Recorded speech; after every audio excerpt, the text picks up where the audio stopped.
인생은 전설 채널에 오신 것을 환영합니다. 오늘 이야기 바로 시작합니다. 휴대폰 화면이 또다시 깜빡였다. 엄마. 나는 핸드폰을 손에 쥐었다가 이내 한숨을 쉬며 다시 내려놓았다. 회사에서 퇴근한 지 불과 30분도 되지 않았다. 하루 종일 사람들에게 치이며 지친 몸을 간신히 침대에 눕혔는데 또 엄마의 전화였다. 그녀는 하루에도 몇 번씩 전화를 걸어왔다. 아침에는 밥 먹었니? 점심에는 점심 잘 챙겨 먹었어. 퇴근 시간 즈음엔 퇴근했니? 너무 늦지 말고 다녀. 그게 뭐가 문제냐고 처음에는 그냥 신경 써주는 거라 생각했다. 하지만 시간이 지나면서 그 잦은 연락이 부담스러워졌다. 나는 더 이상 아이가 아니었고 스스로 알아서 할 수 있는 나이였다. 그래서 나는 결국 전화를 받지 않았다. 엄마, 바빠. 나중에 전화할게. 메시지만 짧게 남긴 뒤 다시 핸드폰을 뒤집어 놓았다. 엄마는 몇 분 뒤 또다시 전화를 걸어왔지만 나는 일부러 받지 않았다. 다음 날 아침 핸드폰을 확인하니 엄마에게서 메시지가 와 있었다. 늦게까지 일했구나. 피곤하지? 아침 꼭 챙겨 먹어. 나는 짧게 한숨을 쉬며 핸드폰을 내려놓았다. 도대체 엄마는 왜 이러는 걸까? 나는 이제 성인이고 내 생활이 있는데 왜 이렇게 간섭하려고 하는 거지? 솔직히 엄마를 미워하는 건 아니었다. 하지만 너무 지나쳤다. 마치 내가 어릴 때처럼 나를 챙기려 하는 게 버겁고 귀찮았다. 나는 엄마에게 짧은 답장을 보냈다. 엄마, 너무 자주 연락하지 마. 나 바빠. 메시지를 보내고 나니 왠지 모르게 가슴이 조금 답답했다. 하지만 곧이어 일어나 씻고 출근 준비를 하며 잊어버리기로 했다. 엄마는 늘 같은 패턴이었다. 나의 차가운 반응에도 불구하고 늘 변함없이 연락을 했다. 주말에 시간 있으면 얼굴 보자. 밥은 챙겨 먹고 있니? 요즘 너무 바쁜 것 같은데 건강 잘 챙겨. 나는 그런 엄마가 한심하게 느껴졌다. 왜 저렇게까지 신경을 쓰지? 나는 아무렇지도 않은데. 어느 날은 아예 전화를 받지 않았다. 그런데 그날 엄마는 나에게 긴 문자를 보냈다. 딸, 바쁜 건 아는데 그래도 가끔 엄마한테 전화 좀 해. 엄마는 내가 잘 지내는지 듣는 것만으로도 좋아. 나는 그 문자를 읽고도 별 감흥이 없었다. 오히려 엄마가 너무 집착하는 것 같아서 엄마, 제발 나 좀 내버려둬. 라는 말을 하고 싶을 정도였다. 하지만 그런 말을 하면 너무 차갑게 들릴까 봐 그저 읽고 넘어갔다. 나는 점점 엄마를 피하기 시작했다. 전화를 받아도 짧게 끊었고 문자에 답을 해도 성의 없이 했다. 엄마는 그런 내 태도를 알아챘을까? 그럼에도 불구하고 그녀는 여전히 같은 방식으로 나를 챙겼다. 어느 날 나는 친구들과 저녁 약속이 있었다. 오랜만에 회사 스트레스를 풀 겸 술도 한잔하면서 신나게 놀고 있었다. 그때 엄마에게 전화가 왔다. 저녁 9시였다. 나는 귀찮다는 듯 전화를 받았다. 엄마, 나 지금 친구들이랑 있어. 아, 그래. 그럼 끝나고 연락 한 번만 해. 왜? 무슨 일 있어? 아니, 그냥 내 목소리 한번 듣고 싶어서. 나는 한숨을 쉬었다. 엄마, 제발 좀 너무 과해. 나도 내 생활이 있다고. 알았어. 미안. 그냥 조심해서 들어가. 나는 짜증을 억누르며 전화를 끊었다. 그리고 친구들에게 말했다. 우리 엄마 진짜 왜 저러지? 맨날 전화하고 별일도 아닌데 신경 써서 피곤해 죽겠어. 친구들은 웃으며 맞장구 쳤다. 우리 엄마도 그래. 부모님들은 다 똑같지 뭐. 그렇게 우리는 다시 아무렇지도 않게 웃고 떠들었다. 하지만 그날 밤 집에 돌아와서 나는 왠지 모르게 가슴 한쪽이 묵직했다. 그 이후로 나는 더더욱 엄마에게 소홀해졌다. 주말에도 가지 않았고 전화가 와도 받지 않았다. 그러던 어느 날 엄마에게서 또 연락이 왔다. 딸, 이번 주말에는 꼭 집에 오면 안 될까? 이번에는 평소보다 더 간절한 느낌이었다. 하지만 나는 여전히 바빴다. 아니, 바쁘다는 이유로 엄마를 피했다. 나는 짧게 답장을 보냈다. 엄마, 나중에 갈게. 지금 진짜 정신없어. 그 문자를 보내고 나서 엄마는 더 이상 답장을 하지 않았다. 그래도 나는 신경 쓰지 않았다. 언제나처럼 기다리겠지. 또 연락하겠지. 그렇게 생각하며 나는 여전히 내 생활에 집중했다. 엄마는 여전히 딸을 기다리고 있었다. 하지만 시간이 지나면서 그녀의 손끝은 점점 더 약해지고 있었다. 그녀는 딸에게 더 이상 짐이 되고 싶지 않았다. 그래서 아파도 말하지 않았고 외로워도 표현하지 않았다. 그저 딸이 언젠가 돌아오기를 바라며 그녀는 묵묵히 기다리고 있었다. 하지만 딸은 그것을 알지 못했다. 아니, 알고 싶지 않았다. 그녀가 마지막으로 딸에게 전화를 걸었을 때 딸은 그 전화를 받지 않았다. 그녀는 아쉬운 듯 웃으며 작은 목소리로 말했다. 그래도 괜찮아. 내가 행복하면 됐지. 그리고 그녀는 더 이상 딸을 부르지 않았다. 주말에 올 수 있어. 맛있는 거 해놓을게. 휴대폰 화면을 내려다보며 나는 짧게 한숨을 쉬었다. 이번 주도 바빴다. 아니, 바쁘다는 핑계를 대고 싶었다. 친구들과의 약속이 있었고 회사에서도 처리해야 할 업무가 많았다. 굳이 시간을 내서 엄마를 보러 갈 이유가 있을까? 엄마는 늘 그 자리에서 나를 기다릴 테니까. 나는 짧은 답장을 보냈다. 엄마, 요즘 너무 바빠. 다음에 갈게. 몇 분 후 엄마에게서 답장이 왔다.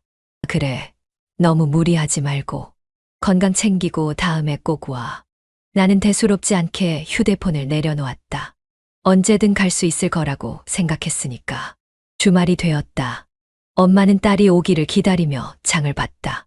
딸이 좋아하는 반찬을 준비하며 오랜만에 함께 밥을 먹을 생각에 미소를 지었다. 하지만 딸은 오지 않았다. 약속한 것도 아니었지만 엄마는 혹시라도 딸이 올까 싶어 계속해서 창문을 바라봤다. 오후가 되고 밤이 되었다. 문 앞을 몇 번이나 확인했지만 그녀가 바랐던 초인종 소리는 들리지 않았다. 괜찮아. 애들 다 바쁘지.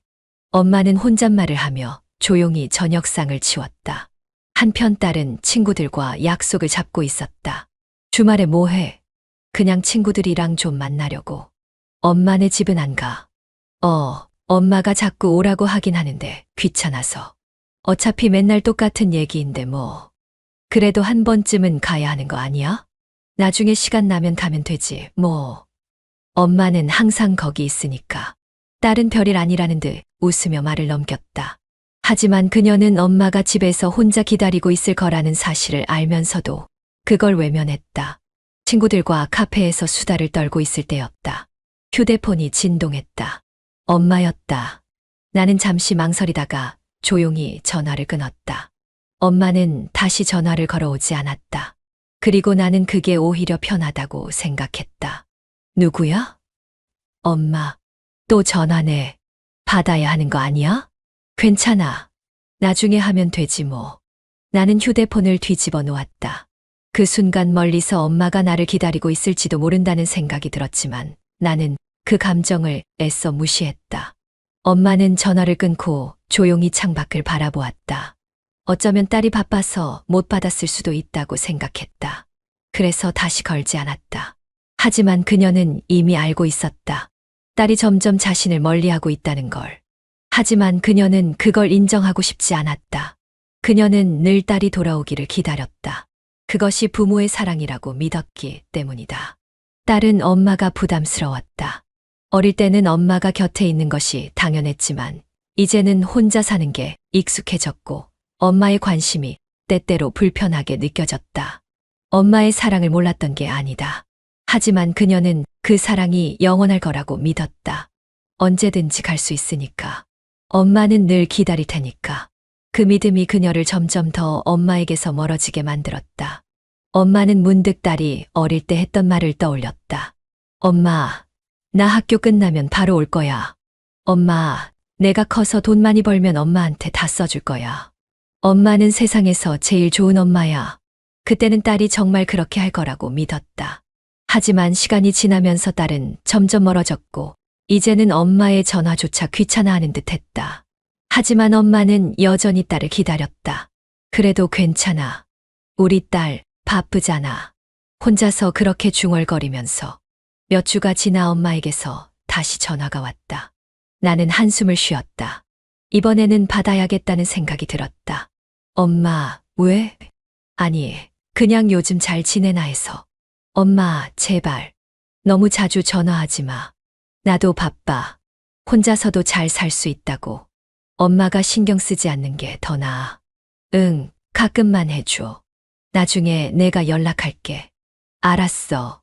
그렇게 나는 전화를 끊었다. 그때는 몰랐다. 그 순간에도 엄마가 많이 안 좋다는 걸. 이번 주말에 올 수 있니? 보고 싶어서 그래. 나는 휴대폰 화면을 보며 짧게 한숨을 쉬었다. 또였다. 엄마는 매번 비슷한 이유로 나를 부르고 있었다. 이번 주말에도 가야 하나? 솔직히 귀찮았다. 나는 바빴고 친구들과의 약속도 있었고 회사 일로 정신이 없기도 했다. 엄마, 요즘 너무 바빠. 다음에 갈게. 나는 짧게 답장을 보내고 대충 휴대폰을 내려놓았다. 하지만 몇 초도 지나지 않아 엄마에게서 전화가 걸려왔다. 나는 피곤한 얼굴로 핸드폰을 쳐다보았다. 이렇게까지 직접 전화를 할 정도면 무슨 급한 일이라도 있는 걸까? 잠시 망설였지만 결국 전화를 받았다. 엄마, 무슨 일이야? 엄마는 평소처럼 부드러운 목소리였지만 어딘가 조심스럽고 간절하게 들렸다. 이번 주말에 올 수 있니? 나는 짧게 한숨을 쉬었다. 엄마, 나 이번 주말에도 일정 있어. 그래도 잠깐이라도 볼 수 있으면 좋겠는데. 엄마의 목소리는 살짝 떨렸다. 나는 모른 척하며 퉁명스럽게 말했다. 엄마, 나중에 봐도 되잖아. 굳이 이번 주말이어야 해? 응, 이번 주말이면 좋겠어. 엄마, 갑자기 왜 그래? 무슨 일 있어? 엄마는 잠시 침묵하더니 조용히 말했다. 아니야. 그냥 내 얼굴이 보고 싶어서 그래. 나는 피곤하다는 듯 머리를 긁적였다. 엄마, 요즘 진짜 정신없어. 다음에 가면 안 돼. 엄마는 한참을 망설이더니 조용히 웃으며 말했다. 그래, 알았어. 너무 무리는 하지 말고. 나는 전화를 끊고 핸드폰을 옆으로 던졌다. 엄마는 왜 이렇게 자꾸 날 부르는 거야? 나는 그렇게 생각하며 다시 내 일상으로 돌아갔다. 엄마는 전화를 끊고 조용히 옷장을 열었다. 오래전부터 간직해온 작은 상자를 꺼냈다. 그 안에는 딸을 위해 준비한 작은 선물이 들어있었다. 이번에 오면 이걸 주고 싶었는데. 엄마는 천천히 상자를 쓰다듬었다. 그리고 딸이 좋아했던 반찬을 준비하며 기다리기로 했다. 딸이 바쁜 걸 알면서도 이번만큼은 꼭 와주길 바랐다. 하지만 딸은 오지 않았다. 주말이 되었다. 엄마는 아침 일찍부터 딸이 좋아하는 음식을 만들었다. 거실을 깨끗하게 정리하고 식탁 위에는 예쁘게 차려놓았다. 그리고 문 앞에 서서 한참을 기다렸다. 문이 열릴 것만 같았다. 딸이 올 것만 같았다. 하지만 오후가 지나고 저녁이 되고 밤이 깊어져도 딸은 오지 않았다. 엄마는 핸드폰을 들었다. 그리고 조용히 문자를 보냈다. 오늘 못 오니? 그래도 괜찮아. 너무 무리하지 말고 다음에 보자. 그녀는 문자를 보내고 천천히 상자를 다시 옷장에 넣었다. 괜찮아. 다음에 오면 되지. 그렇게 스스로를 위로하며 그녀는 다시 기다리기로 했다. 하지만 그녀의 표정은 어딘가 쓸쓸해 보였다. 그날 저녁 나는 친구들과 약속이 있었다. 웃고 떠들며 저녁을 먹고 있는데 주머니 속에서 진동이 울렸다. 엄마였다.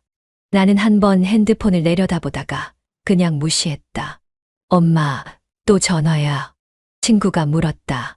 전화 안 받아? 응, 엄마야. 별일 아니겠지. 나는 대수롭지 않게 말하고 다시 대화에 집중했다. 그때는 몰랐다. 지금이 엄마의 마지막 시기라는 걸. 엄마는 식탁에 앉아 한동안 가만히 밥상을 내려다보았다. 아침부터 정성 들여 준비했던 국과 반찬들이 여전히 그대로 놓여 있었다. 그녀는 젓가락을 한 번도 들지 않았다. 오늘은 꼭 올 거라고 생각했는데 그녀는 조용히 창밖을 바라봤다. 골목길을 지나가는 사람들, 가끔 들리는 자동차 소리, 저 멀리 반짝이는 가로등 불빛. 하지만 그녀가 기다리는 사람은 오지 않았다. 딸은 끝내 오지 않았다. 밤이 깊어졌다. 엄마는 몇 번이나 시계를 바라보다가 조용히 핸드폰을 들었다. 딸이 바쁜 걸 알면서도 이번만큼은 꼭 오길 바랐다. 그러나 메시지를 보낸 지 몇 시간째 아무런 답도 없었다. 그녀는 천천히 핸드폰을 손에 쥐고 딸에게 전화를 걸었다. 고객님이 전화를 받을 수 없습니다. 삐 소리 후 음성 메시지를 남겨주세요. 엄마는 조용히 숨을 들이마셨다. 그리고 천천히 핸드폰을 내려놓았다. 그래도 괜찮아. 그녀는 혼잣말을 하듯 중얼거렸다. 하지만 왠지 모르게 가슴이 시었다. 엄마는 다시 전화를 걸었다. 이번에는 딸이 전화를 받았다. 엄마, 또 전화야? 딸의 목소리는 피곤하고 귀찮아하는 듯 했다. 엄마는 순간 무슨 말을 해야 할지 망설였다. 그저 딸의 목소리가 듣고 싶었을 뿐이었다. 아니, 그냥 내 목소리 듣고 싶어서. 딸은 한숨을 쉬었다. 엄마, 나 지금 바빠. 무슨 급한 일 있어? 엄마는 짧게 웃으며 말했다. 급한 일은 아니야. 그냥 보고 싶어서. 딸은 짜증을 삼키며 대답했다. 엄마, 제발. 너무 자주 전화하지 마. 나도 내 생활이 있다고. 엄마는 조용히 웃으며 고개를 끄덕였다. 딸에게 보이지 않는 그 작은 고갯짓에는 말로 다 하지 못한 수많은 감정이 담겨 있었다. 그래, 알았어. 그리고 엄마는 마지막으로 말했다. 사랑해. 딸은 무심하게 대답했다. 응, 나도. 그리고 전화를 끊었다. 엄마는 조용히 핸드폰을 내려놓았다. 그리고 창밖을 바라보았다. 차가운 밤 공기가 느껴졌다. 이제 가로등도 하나둘 꺼지기 시작했다. 엄마는 천천히 자리에서 일어나 옷장을 열었다. 그녀는 서랍 속에 딸을 위해 준비한 작은 상자를 꺼냈다. 그 안에는 딸이 어릴 때 좋아했던 작은 목걸이와 손편지가 들어있었다. 이번에 오면 이걸 주고 싶었는데. 엄마는 조용히 상자를 쓰다듬었다. 그리고 그녀는 천천히 침대에 누웠다. 눈을 감기 전 문득 오래전 기억이 떠올랐다. 어릴 적 엄마와 딸은 손을 잡고 거리를 걸었다. 엄마, 나 이거 사줘. 어린 딸은 아이스크림 가게 앞에서 엄마를 졸랐다. 엄마는 지갑을 열어 마지막 남은 지폐를 꺼내며 말했다. 우리 딸, 맛있게 먹어. 작은 손으로 아이스크림을 꼭 쥐고 환하게 웃던 아이. 엄마, 최고. 그때 엄마는 세상에서 가장 행복한 사람이었다. 그 아이가 지금은 엄마의 전화를 귀찮아하고 있었다. 엄마는 희미하게 미소 지으며 중얼거렸다. 그래도 괜찮아. 내가 행복하면 됐어. 그녀는 그렇게 마지막으로 딸을 떠올리며 천천히 잠이 들었다. 며칠 후 딸은 엄마의 전화를 다시 떠올렸다. 그때 왜 그렇게 귀찮아했을까? 엄마가 마지막에 한 말이 뭐였지? 그리고 그녀는 기억해냈다. 사랑해. 그리고 그 말에 무심하게 답했던 자신을 떠올렸다. 응, 나도. 그때는 몰랐다. 그것이 엄마가 남긴 마지막 말이었다는 걸. 새벽에 엄마가 갑자기 쓰러지셨어. 병원으로 가는 길에 결국 휴대폰을 손에 쥔 채 나는 얼어붙었다. 뭐라고? 눈앞이 흐려졌다. 손끝이 떨렸다.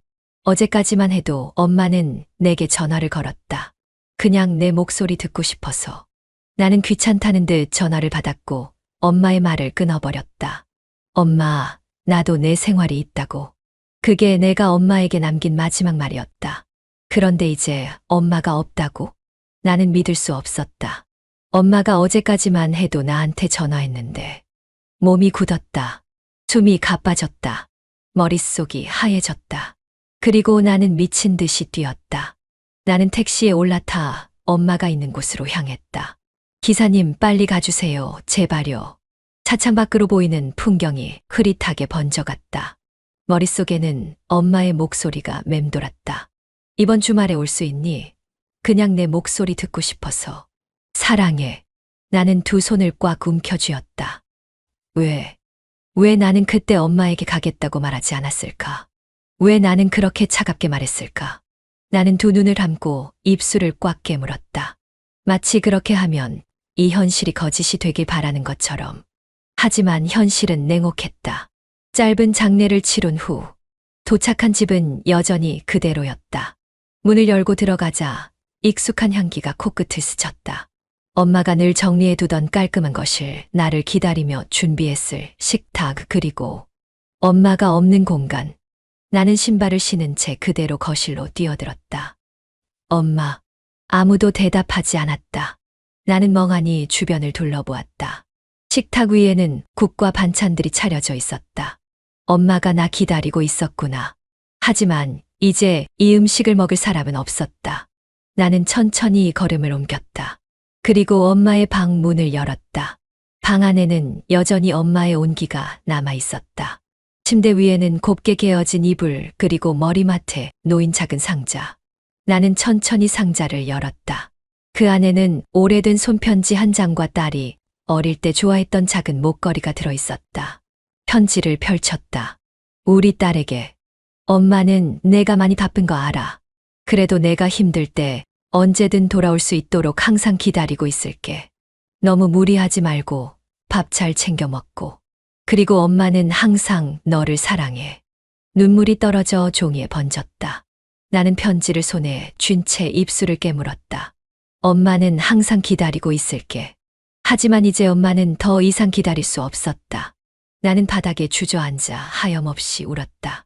엄마 미안해 엄마. 나는 손에 쥔 편지를 보며 엄마가 왜 그렇게 다급하게 나를 불렀는지 이제야 깨달았다. 엄마는 알고 있었다. 자신이 곧 떠날지도 모른다는 걸. 그래서 그토록 나를 보고 싶어 했던 거였다. 이번 주말에 올 수 있니? 그 말이 마지막 부탁이었다. 나는 너무 늦게 알아버렸다. 나는 너무 늦게 깨달아버렸다. 나는 너무 늦게 후회해버렸다. 엄마가 없는 방 안에서 나는 끝없이 눈물을 흘렸다. 하지만 그 어떤 후회도 이제는 소용이 없었다. 엄마가 없는 집은 익숙하면서도 낯설었다. 그곳에는 분명 엄마의 흔적이 가득한데 그녀는 더 이상 여기에 없었다. 나는 천천히 걸음을 옮겼다. 집 안의 공기가 어딘가 정적이고 쓸쓸했다. 식탁 위에는 여전히 먹지 못한 밥상이 차려져 있었고 거실 한쪽에는 엄마가 아끼던 꽃들이 피어 있었다. 나는 떨리는 손으로 주변을 둘러보았다. 엄마는 이 공간에서 나를 얼마나 기다렸을까? 나는 그제야 엄마가 남긴 것들을 찾아보기 시작했다. 책상 위에는 엄마가 쓰던 작은 수첩이 놓여 있었다. 나는 조심스럽게 그것을 집어들었다. 수첩의 페이지를 한 장씩 넘기자 엄마의 손글씨가 눈에 들어왔다. 우리 딸 오는 날.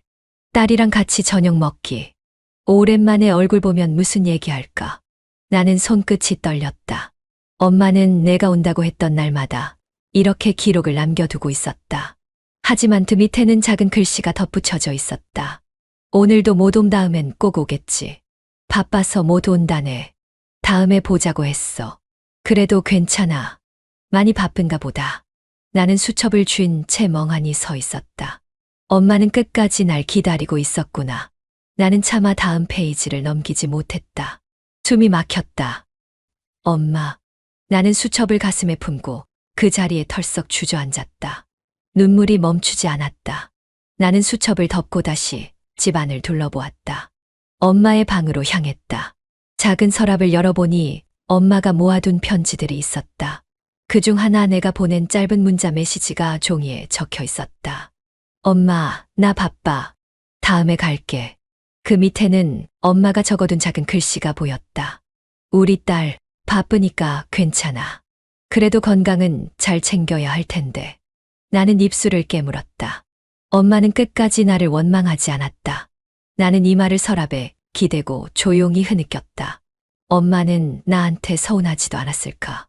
그토록 기다렸는데, 그토록 보고 싶어 했는데 나는 매번 외면했다. 그런데도 엄마는 한 번도 나를 탓하지 않았다. 오히려 나를 이해하려고 했다. 나는 숨을 들이마셨다. 하지만 아무리 깊이 숨을 쉬어도 가슴이 먹먹했다. 나는 엄마의 옷장을 열어보았다. 그 안에는 내가 사준 스웨터가 깨끗하게 개어 있었다. 태그도 떼지 않은 채였다. 그 옆에는 엄마가 아끼던 작은 액자가 놓여 있었다. 사진 속에는 어린 내가 활짝 웃고 있었다. 나는 사진을 꺼내 가만히 바라보았다. 엄마는 이걸 보면서 나를 기다렸을까? 나는 천천히 침대에 앉아 사진을 꼭 끌어안았다. 엄마 미안해. 그제야 내가 얼마나 못난 딸이었는지 깨달았다. 나는 한 번도 엄마의 입장에서 생각해 본 적이 없었다. 항상 바쁘다는 핑계로 외면했고 엄마의 전화를 귀찮아했다. 하지만 엄마는 나를 기다리며 조용히 웃고 있었다. 나는 그 사실이 너무 가슴 아팠다. 엄마, 너무 늦게 깨달아서 미안해. 나는 사진을 꼭 끌어안은 채 한참을 그렇게 울었다. 엄마의 방은 조용했다. 어제와 다를 것 없는 익숙한 공간이지만 엄마가 없는 지금 그곳은 너무도 낯설게 느껴졌다. 나는 침대 옆 서랍을 열었다. 엄마가 남긴 것들이 있을까 싶어 조심스럽게 손을 뻗었다. 그리고 그곳에서 하나의 작은 상자를 발견했다. 은은한 꽃무늬가 새겨진 포장지로 감싸져 있는 상자. 위에는 익숙한 필체로 적힌 작은 메모가 붙어 있었다. 우리 딸 생일 축하해. 나는 순간 숨이 멎었다. 이게 뭐야? 나는 떨리는 손으로 상자를 집어들었다. 포장지는 먼지가 조금 묻어 있었지만 여전히 단정하고 깔끔하게 접혀 있었다. 엄마는 내 생일을 위해 이 선물을 준비해 둔 거였다. 하지만 나는 단 한 번도 이 선물이 존재한다는 사실조차 몰랐다. 나는 입술을 꽉 깨물었다. 그리고 조심스럽게 포장을 풀었다. 포장지를 벗기자 안에는 내가 한때 갖고 싶다고 했던 고급스러운 가죽 다이어리가 들어 있었다. 몇 달 전 친구와 함께 백화점에 갔을 때 나는 이 다이어리를 한참 동안 바라보았었다. 이거 예쁘다. 그때 나는 가볍게 중얼거렸을 뿐이었다. 그러나 그 말을 기억하고 있었던 사람은 엄마뿐이었다. 나는 덜덜 떨리는 손으로 다이어리를 펼쳤다. 첫 장 안쪽에 엄마의 글씨로 쓰인 편지가 들어 있었다. 우리 딸 생일 축하해. 이제 어른이 되었으니까 예쁜 다이어리에 내 꿈을 적어보렴. 엄마는 언제나 내가 행복하기를 바란단다. 나는 손으로 입을 틀어 막았다. 눈물이 뺨을 타고 주르르 흘러내렸다. 나는 생일을 맞을 때마다 엄마 바빠서 이번엔 그냥 넘어가자. 그렇게 말하곤 했다. 하지만 엄마는 단 한 번도 내 생일을 잊은 적이 없었다. 엄마는 이미 알고 있었다. 내가 이 선물을 받을 날이 오지 않을지도 모른다는 걸. 그럼에도 불구하고 엄마는 끝까지 나를 위해 이 선물을 준비해 두었다. 나는 다이어리를 가슴에 품고 무너져 내렸다. 엄마. 나는 바닥에 주저앉아 소리 없이 울었다. 나는 엄마의 사랑을 너무 당연하게 여겼다. 엄마가 나를 기다리는 것도 매번 연락하는 것도 그저 흔한 부모의 집착이라고만 생각했다. 나는 엄마가 언제나 그 자리에서 나를 기다려줄 거라고 믿었다. 그래서 나는 엄마의 전화에 짜증을 냈고 엄마가 보고 싶다고 할 때마다 귀찮아했다. 내가 얼마나 모질게 굴었는지 이제야 알았어. 하지만 너무 늦었다. 이제야 깨달아봤자 나는 엄마를 다시 볼 수 없다. 나는 다이어리를 품에 안고 하염없이 울었다. 엄마는 단 한 번도 나를 원망하지 않았다. 그토록 기다렸음에도 수많은 약속을 어겼음에도 엄마는 언제나 괜찮아 라고 말해 주었다. 엄마는 화를 내지 않았다. 서운하다고 말하지도 않았다. 그저 언제나처럼 나를 위해 준비하고 내가 돌아오길 기다렸다. 왜 엄마는 끝까지 나를 원망하지 않은 거야? 나는 그렇게까지 외면했는데, 그렇게까지 차갑게 말했는데. 하지만 엄마는 나를 미워하지 않았다. 엄마는 언제나 나를 사랑해 주었다. 나는 가슴이 미어졌다. 이제야 깨달았다. 엄마의 사랑은 한 번도 변한 적이 없었다는 걸. 엄마는 처음부터 끝까지 나를 사랑했다. 나는 그 사실이 너무 가슴 아팠다. 나는 다이어리를 품에 안은 채 하늘을 바라보았다. 엄마, 나 이제라도 잘할게. 엄마가 남겨준 이 사랑 절대 잊지 않을게. 나는 텅 빈 집에서 엄마가 없는 공간에서 처음으로 진심을 담아 엄마에게 말했다. 엄마, 사랑해. 눈물이 끝없이 흘러내렸다. 하지만 그 말은 이제서야 할 수 있었다. 나는 너무 늦게 깨달았고 너무 늦게 후회했다. 그러나 엄마가 남긴 마지막 선물만큼은 절대 놓지 않기로 했다. 나는 엄마가 남긴 사랑을 품고 긴 울음을 삼켰다. 거실 바닥에 앉아 나는 엄마가 남긴 다이어리를 가슴에 품고 있었다. 아직도 믿기지 않았다. 엄마가 남긴 선물, 엄마가 마지막까지 나를 위해 준비했던 것들. 하지만 나는 단 한 번도 그 사랑을 제대로 받아주지 않았다. 이제는 아무리 후회해도 엄마의 손을 다시 잡을 수 없다. 그게 너무나 가슴 아팠다. 나는 핸드폰을 집어들었다. 그리고 엄마의 마지막 통화 기록을 찾아봤다. 전화를 받지 않았던 수많은 부재중 전화들, 읽지도 않았던 문자 메시지들, 그 모든 것들이 지금의 나를 짓눌렀다. 그러다 나는 핸드폰에 남겨진 한 개의 음성 메시지를 발견했다. 음성 메시지. 나는 순간 숨을 삼켰다. 엄마가 나에게 남긴 마지막 목소리. 나는 손끝을 떨며 재생 버튼을 눌렀다. 우리 딸, 이번에 못 와도 괜찮아. 엄마의 목소리는 언제나처럼 따뜻했다. 바쁜 거 아니까 너무 신경 쓰지 말고. 엄마는 늘 여기 있을 테니까. 내가 올 때까지 기다릴게. 그 순간 나는 핸드폰을 꽉 쥐고 그 자리에 무너졌다. 엄마는 늘 여기 있을 테니까. 엄마는 끝까지 내가 올 거라고 믿고 있었다. 나는 엄마가 남긴 이 마지막 말이 너무나 가슴 아팠다.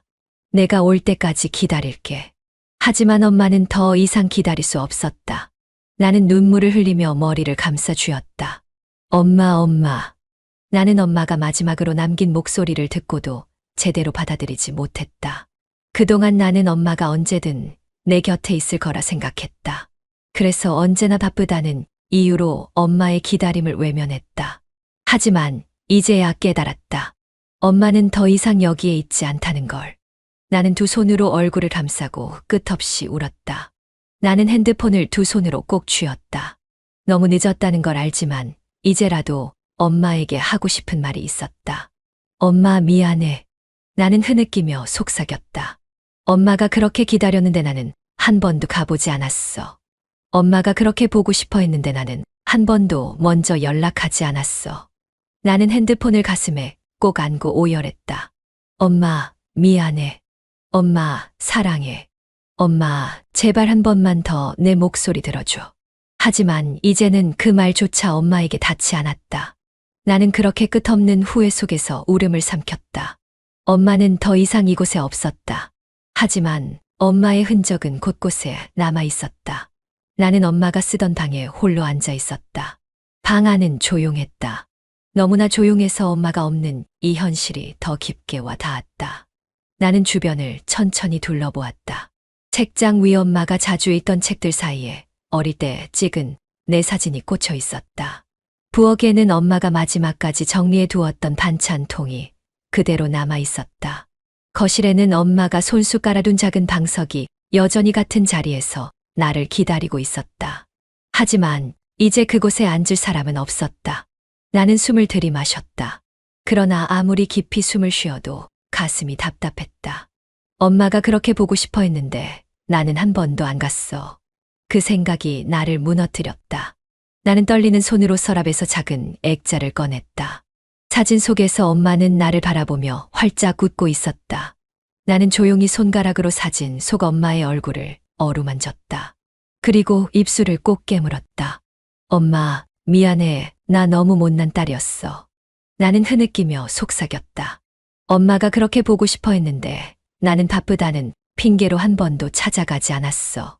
엄마가 그렇게 기다렸는데 나는 끝까지 외면했어. 나는 사진을 꼭 끌어안았다. 엄마, 미안해. 나는 숨죽여 울었다. 그러나 아무리 울어도 이제는 돌이킬 수 없었다. 나는 여태껏 엄마의 사랑을 너무 가볍게 여겼다. 언제든 볼 수 있을 거라 생각했고 언제든 다시 만날 수 있을 거라 믿었다. 하지만 이제서야 깨달았다. 사랑하는 사람에게 다음이란 건 언제나 보장되지 않는다는 걸. 나는 너무 늦게 깨달았고 너무 늦게 후회했다. 그리고 그 후회는 평생 나를 따라다닐 거라는 걸 알았다. 나는 이제 엄마에게 할 수 없는 말들을 조용히 속삭였다.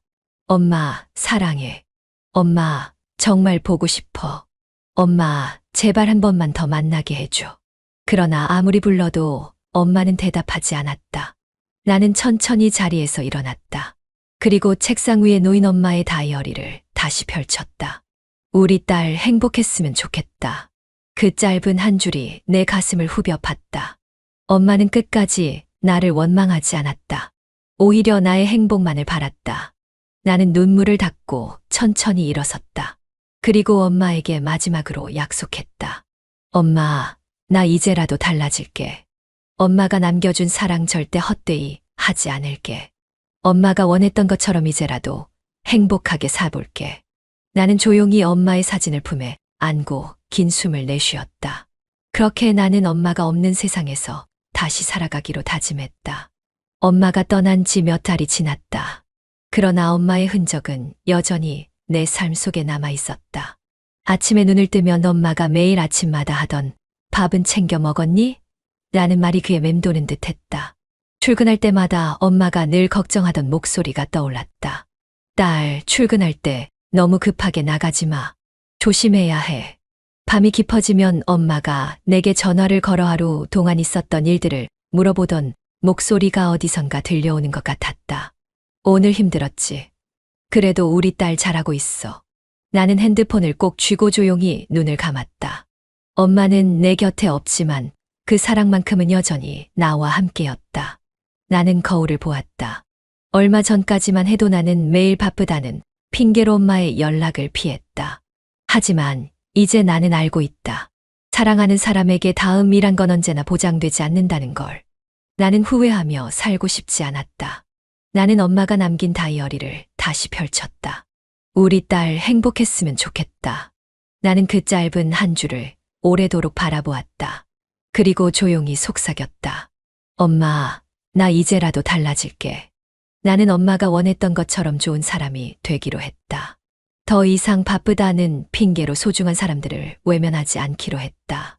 그리고 엄마가 주신 사랑을 절대 헛되이 하지 않기로 했다.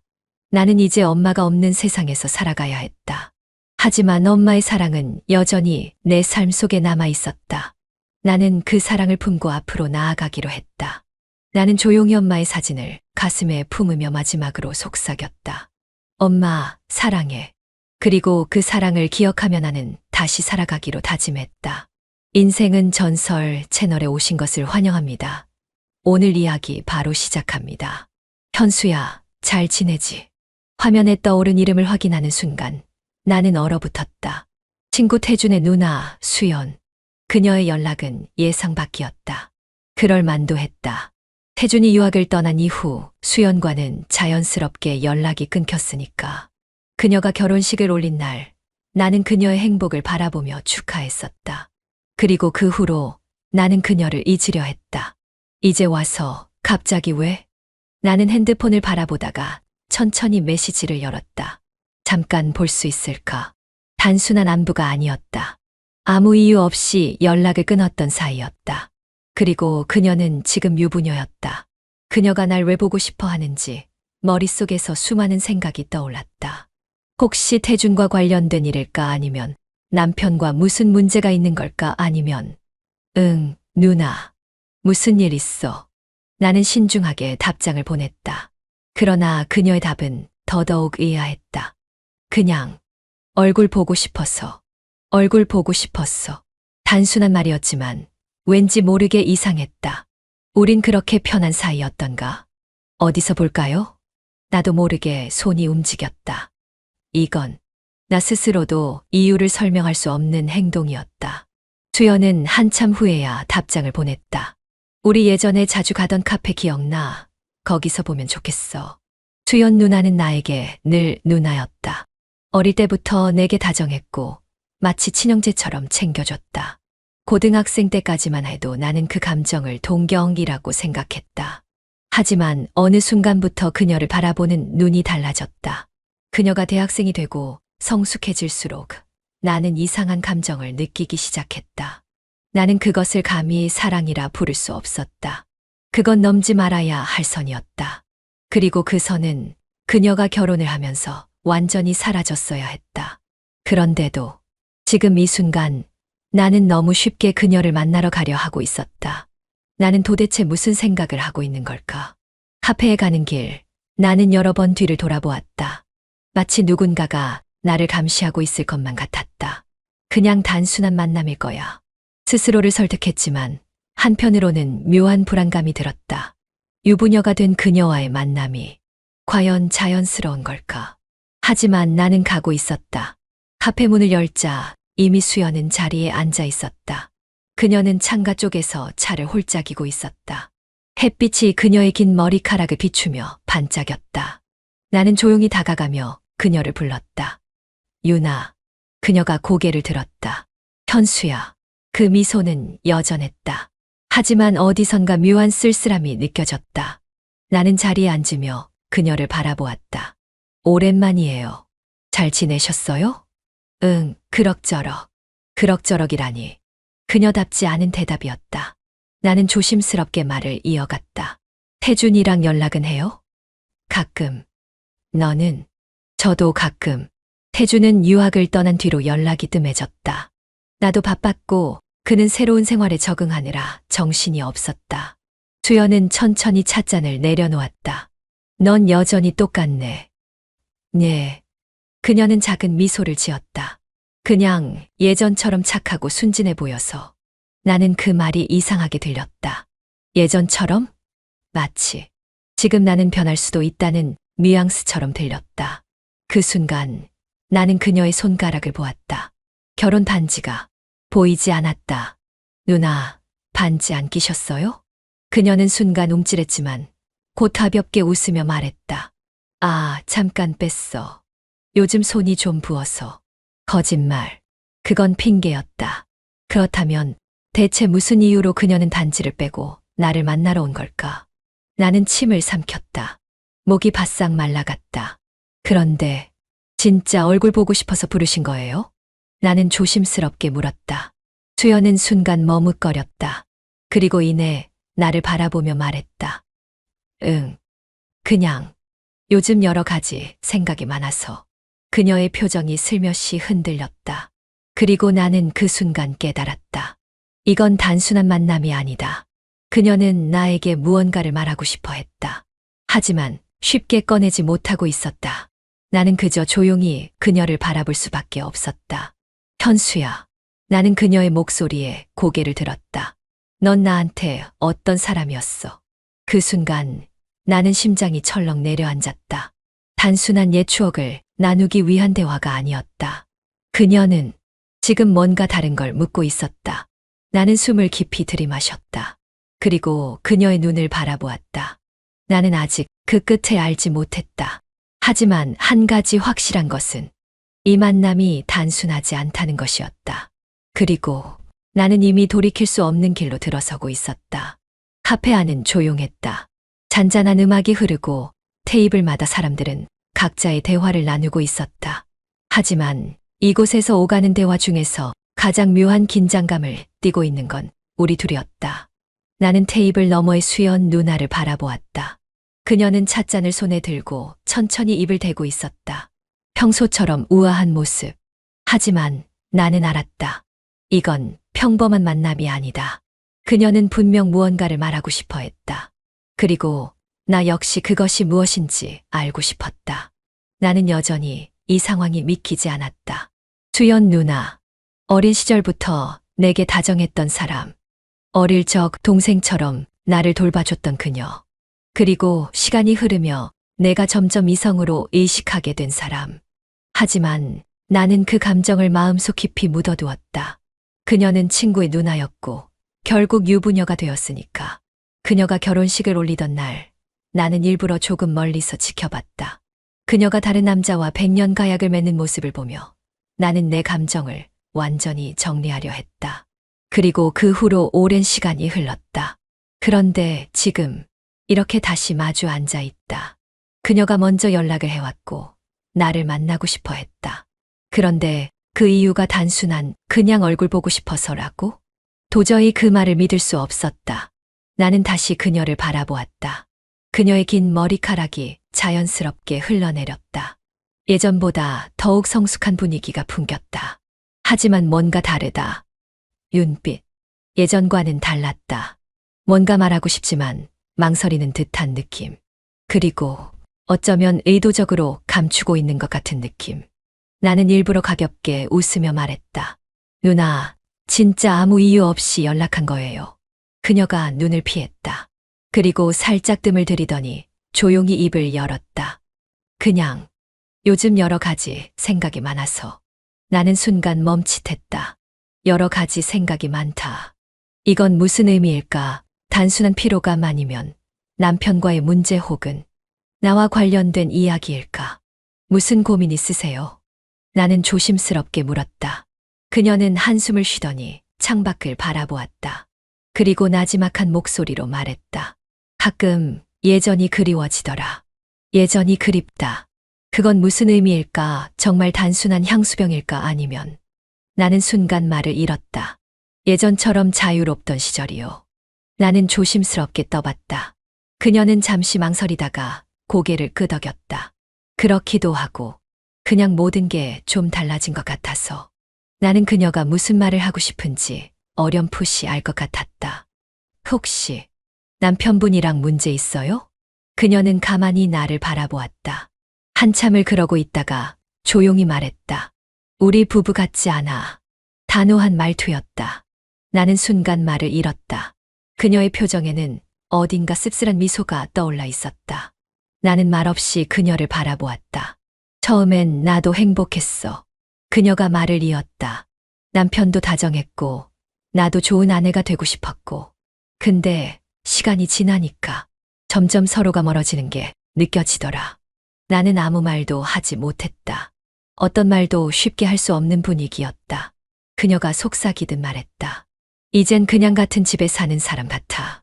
나는 그녀가 던진 이 말이 무슨 의미인지 알 것 같았다. 하지만 이 이야기를 왜 나에게 하는 걸까? 나는 조용히 그녀를 바라보았다. 나는 한 번도 그녀가 남편과의 관계가 불행할 거라고 생각한 적이 없었다. 그녀는 늘 웃고 있었다. 결혼식 때도 행복해 보였다. 하지만 지금 눈앞에 있는 그녀는 전혀 행복해 보이지 않았다. 나는 머릿속이 복잡해졌다. 왜 이런 이야기를 나한테 하지? 수연 누나는 친구의 누나다. 그리고 유부녀다. 내가 위로한다고 해서 내가 그녀를 위해 해줄 수 있는 게 있을까? 그런데 나는 그녀의 한마디 한마디에 동요하고 있었다. 그건 나 스스로도 인정하고 싶지 않았던 감정 때문이었다. 나는 오래전부터 그녀를 아니야. 나는 고개를 저으며 생각을 떨쳐내려 했다. 하지만 그녀의 말 한마디 한마디가 내 안에 감춰둔 감정을 흔들어 놓고 있었다. 수연 누나는 조용히 나를 바라보았다. 그리고 갑자기 뜻밖의 말을 꺼냈다. 현수야, 오늘 저녁에 시간 돼. 나는 순간 얼어붙었다. 네. 그녀는 부드럽게 미소 지으며 말했다. 같이 저녁 먹을래? 나는 순간 머릿속이 하얘졌다. 저녁을 같이 먹자는 건 무슨 의미일까? 단순한 친분으로? 아니면 나는 그녀의 얼굴을 바라보았다. 그녀는 여전히 잔잔한 미소를 띠고 있었다. 하지만 나는 직감했다. 이 미소 속에는 단순한 우연한 만남, 이상의 무언가가 있다는 것을. 나는 심장이 미친 듯이 뛰기 시작했다. 그리고 이 만남이 단순한 재회가 아님을 점점 더 확신하기 시작했다. 같이 저녁 먹을래? 수연 누나의 말이 머릿속을 맴돌았다. 나는 대답을 쉽게 하지 못했다. 누나, 저녁이요? 응. 그냥 오랜만에 같이 밥 먹고 싶어서. 그녀의 말은 자연스러웠다. 하지만 나는 어딘가 불안했다. 이건 단순한 식사가 아닐 것 같았다. 지금까지의 분위기, 그녀가 던진 말들, 그리고 그녀의 결혼 반지가 사라진 손가락. 나는 대답을 미뤘다. 하지만 그녀는 나를 똑바로 바라보며 기다리고 있었다. 누나, 남편분은요? 출장 갔어. 그녀는 너무 태연하게 말했다. 그리고 나는 그 말을 듣는 순간 이미 선을 넘을 준비가 된 건 그녀라는 걸 깨달았다. 그래요. 저녁 먹어요. 내 입에서 나온 대답은 생각보다 간단했다. 나는 테이블 위에 놓인 찻잔을 바라보았다. 수연 누나가 방금 건넨 말이 아직도 귓가에 맴돌고 있었다. 같이 저녁 먹을래? 나는 대답했다. 하지만 속에서는 묘한 불안이 꿈틀거렸다. 저녁을 함께 먹는다는 것. 그게 뭐가 문제일까? 하지만 이상했다. 이 만남 자체가 예상 밖이었다. 오랜 시간이 지난 후 결혼까지 한 그녀가 나를 다시 만났다. 그리고 자연스럽게 나를 식사에 초대했다. 아무렇지 않은 척했지만 그녀가 반지를 끼지 않은 손으로 찻잔을 감싸 쥐고 있는 모습을 보았을 때 나는 알 수 있었다. 이건 단순한 저녁이 아니라고. 식사를 마친 후 우리는 카페 밖으로 나왔다. 어느새 해가 완전히 지고 거리는 조용했다. 이제 집에 가세요? 내가 조심스럽게 물었다. 수연은 하늘을 바라보았다. 그리고 고개를 가볍게 저었다. 조금만 더 있고 싶어. 어디 가고 싶은 곳이라도 있어요? 그냥 드라이브 할래. 그녀의 목소리는 가볍게 들렸지만 어딘가 간절한 느낌이 섞여 있었다. 나는 그 감정을 쉽게 무시할 수 없었다. 주연의 차는 도심을 벗어나기 시작했다. 차창 밖으로 지나가는 가로등 불빛이 어두운 차 안을 깜빡이며 비췄다. 라디오에서 낮은 볼륨으로 잔잔한 음악이 흘러나왔다. 요즘 운전 자주 하세요? 응. 그냥 생각 정리하고 싶을 때 가끔씩 해. 주연은 핸들을 조용히 잡고 있었다. 그리고 나는 그녀를 몰래 바라보았다. 묘한 감정이 피어오르고 있었다. 이 순간이 이상하리만큼 익숙했다. 우리는 예전에도 이런 식으로 차를 타고 밤길을 달렸었다. 하지만 그때와 지금은 다르다. 그녀는 유부녀가 되었고 나는 여전히 그녀를 보고 있다. 차는 도심에서 한참 떨어진 곳으로 향하고 있었다. 누나, 어디로 가는 거예요? 그냥 좀 한적한 곳.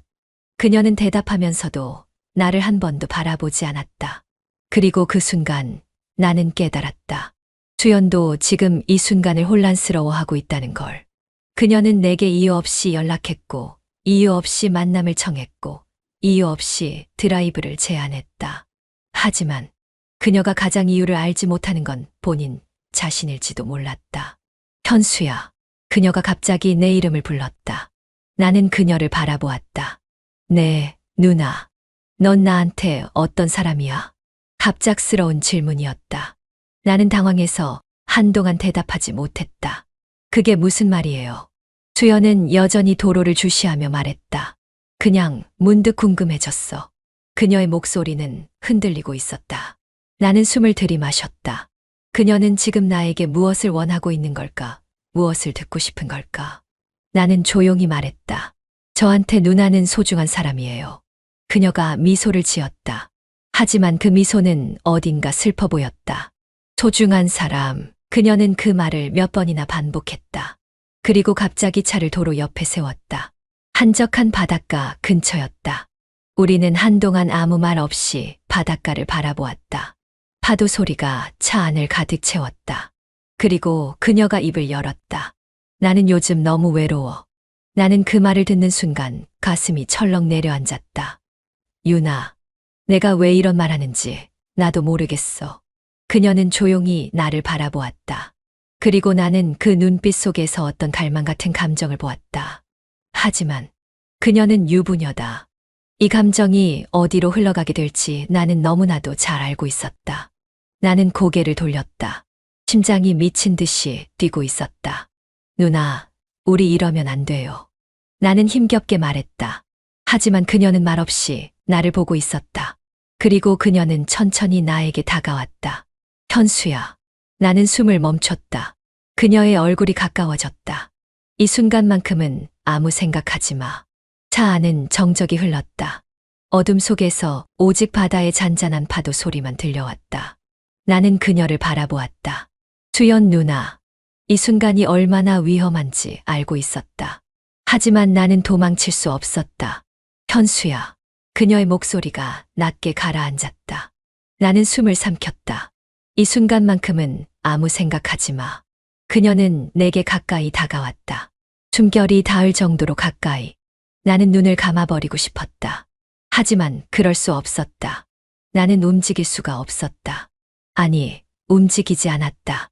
머릿속에서는 수천 개의 경고가 울리고 있었지만 몸은 그걸 따르지 않았다. 주연의 손끝이 내 손 위에 닿았다.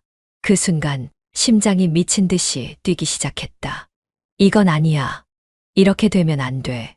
하지만 그녀는 멈추지 않았다. 내가 더 이상 도망칠 수 없다는 걸 아는 듯이. 누나, 이건 아니에요. 나는 마지막 남은 힘으로 말했다. 그러나 그녀는 조용히 속삭였다. 괜찮아. 아무도 몰라. 나는 혼란스러웠다. 마음속에서 두 개의 목소리가 싸우고 있었다. 이건 잘못된 일이야. 당장 멈춰. 하지만 그녀도 원하고 있어. 그녀의 손이 내 뺨을 감쌌다. 부드러운 온기. 나는 숨을 삼켰다.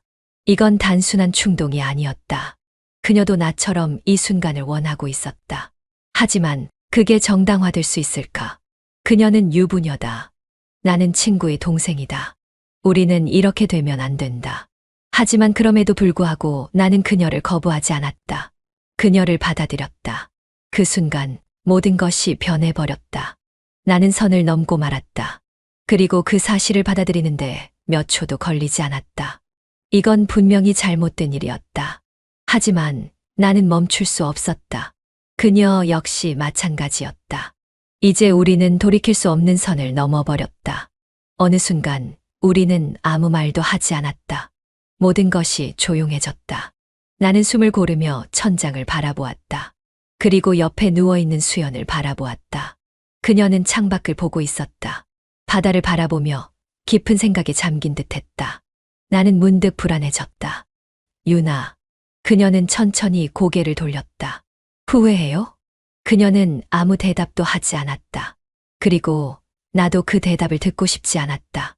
나는 차라리 이 순간이 꿈이었으면 했다. 하지만 현실이었다. 우리는 선을 넘었고 이제 다시 이전으로 돌아갈 수 없었다. 나는 그녀를 바라보았다. 하지만 그녀의 눈빛은 깊고 어두웠다. 그녀의 표정에서 나는 뭔가를 읽을 수 있었다. 그 순간 나는 뭔가 잘못된 게 아닐까 생각했다. 그녀는 나를 원한 것이 아니라 그저 이용한 것일 수도 있다는 생각이 들었다. 나는 서서히 몸을 일으켰다. 누나, 지금 그 표정은 무슨 의미예요? 그녀는 조용히 웃었다. 무슨 의미긴. 그냥 내가 필요했어. 나는 그 말을 듣고 머리가 하얘졌다. 이건 대체 뭐지? 나는 그녀를 사랑했다고 믿었다. 하지만 그녀는 나를 사랑한 것이 아니었다. 나는 그제서야 깨달았다. 나는 그녀에게 노란한 것이었다. 아침이었다. 창문 너머로 옅은 햇살이 스며들고 있었다. 나는 황급히 몸을 일으켰다. 주위를 둘러보았지만 어젯밤까지 함께 있던 수연 누나는 보이지 않았다. 그녀의 흔적은 오직 시트 위에 남아있는 미세한 온기뿐이었다. 나는 급하게 핸드폰을 확인했다. 메시지 없음. 전화를 걸어보려 했지만 멈칫했다. 만약 그녀가 일부러 연락하지 않은 거라면? 나는 어젯밤을 떠올렸다.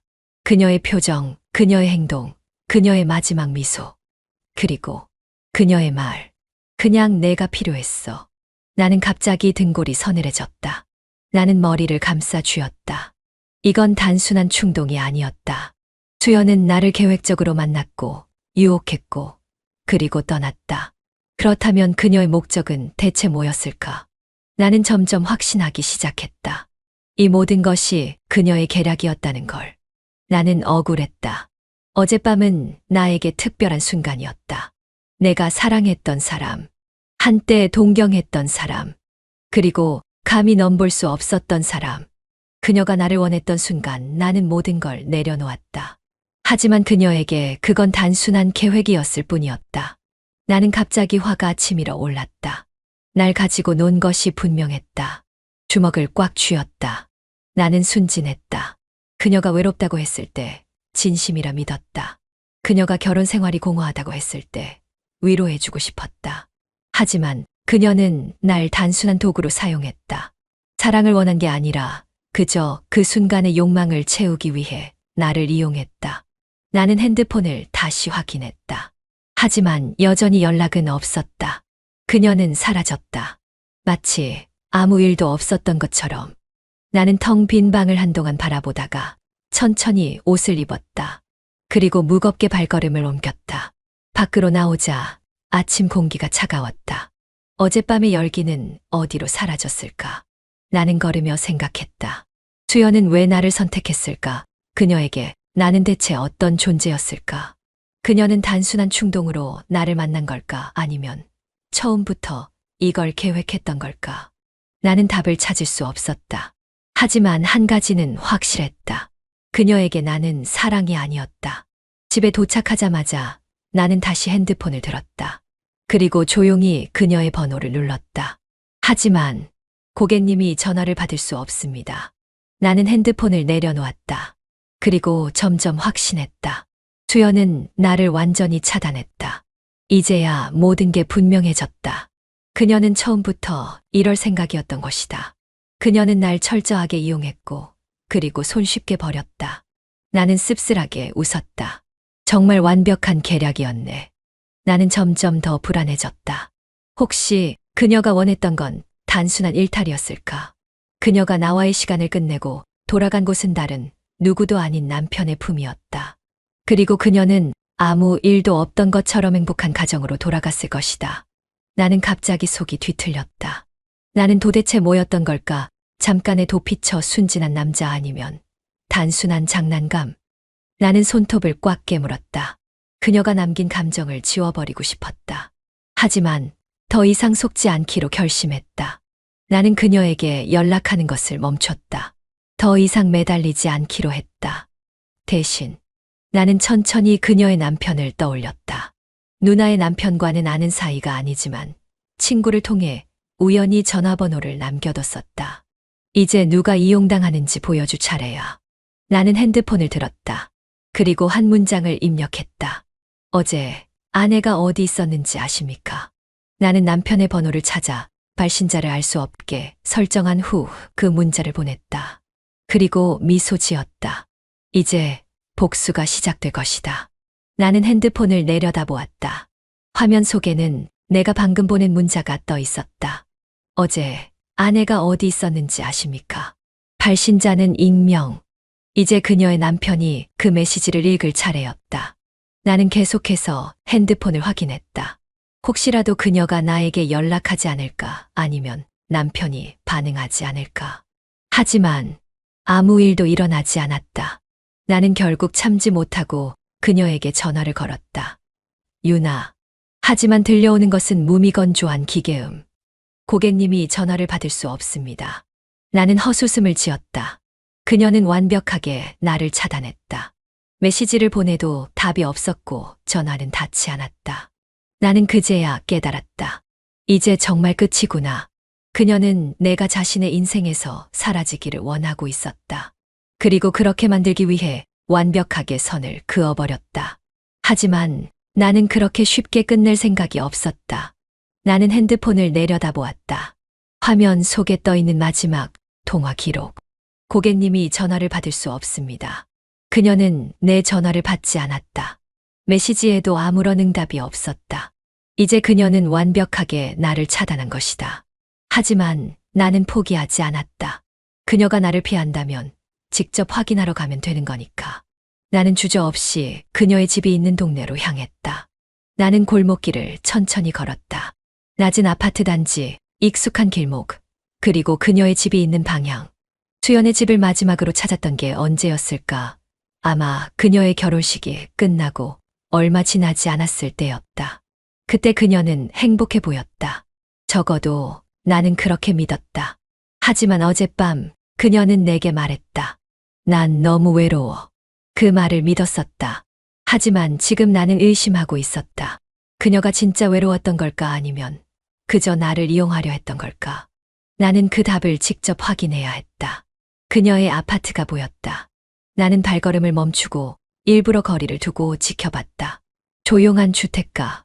몇몇 주민들이 개를 산책시키고 있었고 어떤 부부는 손을 잡고 길을 건너고 있었다. 그리고 그녀가 나타났다. 나는 얼어붙었다. 그녀는 베란다 문을 열고 나와 있었다. 햇살을 받으며 가볍게 머리를 넘겼다. 그리고 그 순간 그녀의 옆에 한 남자가 서 있었다. 나는 손끝이 서늘해지는 걸 느꼈다. 그녀는 남편과 함께 있었다. 그는 그녀에게 커피를 건네주었고 그녀는 자연스럽게 그것을 받아들였다. 그리고 두 사람은 마주보며 웃었다.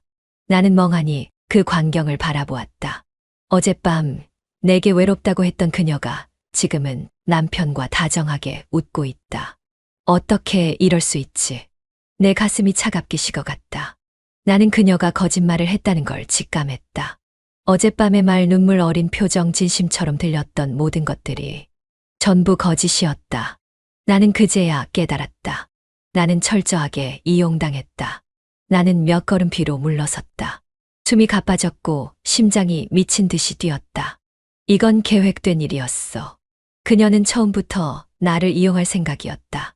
나는 그 사실을 몰랐고 그녀의 달콤한 거짓말을 믿었다. 그리고 이제 나는 깨달았다. 그녀에게 나는 단순한 일탈의 도구였을 뿐이었다. 내가 무너지는 동안 그녀는 아무렇지도 않게 행복한 표정을 짓고 있었다. 그녀는 내게 외롭다고 말했지만 정작 그녀는 지금 행복해 보였다. 아니, 적어도 그렇게 연기하고 있었다. 나는 그녀의 표정을 다시 한번 확인했다. 그 미소. 아무 일도 없었다는 듯한 태도. 그게 나를 더 미치게 만들었다. 나는 손에 쥔 핸드폰을 꽉 움켜쥐었다. 어젯밤 그녀의 품에서 나는 순간적으로 모든 걸 내려놓았다. 그녀도 나와 같은 감정을 가지고 있다고 믿었다. 그런데 지금 그녀는 아무렇지 않게 남편과 함께 있다. 나는 한동안 그대로 서 있었다. 하지만 곧 차분하게 숨을 골랐다. 그리고 결심했다. 이제 내 차례야. 나는 핸드폰을 꺼내 익명 메시지를 보낼 준비를 했다. 하지만 단순한 한 문장으로 끝낼 수 없었다. 나는 차분하게 문장을 입력했다. 당신이 믿고 있는 아내는 당신이 모르는 삶을 살고 있습니다. 어젯밤 아내가 어디 있었는지 아십니까? 나는 메시지를 익명으로 설정하고 그녀의 남편에게 보낼 준비를 했다. 손끝이 미세하게 떨렸다. 분노일까, 후회일까? 나는 더 이상 망설이지 않았다. 그리고 전송 버튼을 눌렀다. 이제 게임은 시작됐다. 나는 핸드폰을 내려다보았다. 방금 전 보낸 익명의 메시지가 아직도 화면에 떠 있었다. 어젯밤 아내가 어디 있었는지 아십니까? 단 한 문장이었다.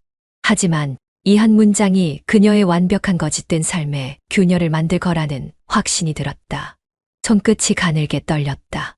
나는 정말 복수를 바라는 걸까 아니면 단순한 분풀이일까? 스스로도 알 수 없는 감정들이 한데 엉켜 머릿속이 복잡했다. 하지만 한 가지는 확실했다. 나는 그녀에게 당한 그대로 되돌려 줄 생각이었다. 나는 바닥에 주저앉아 한동안 움직이지 못했다.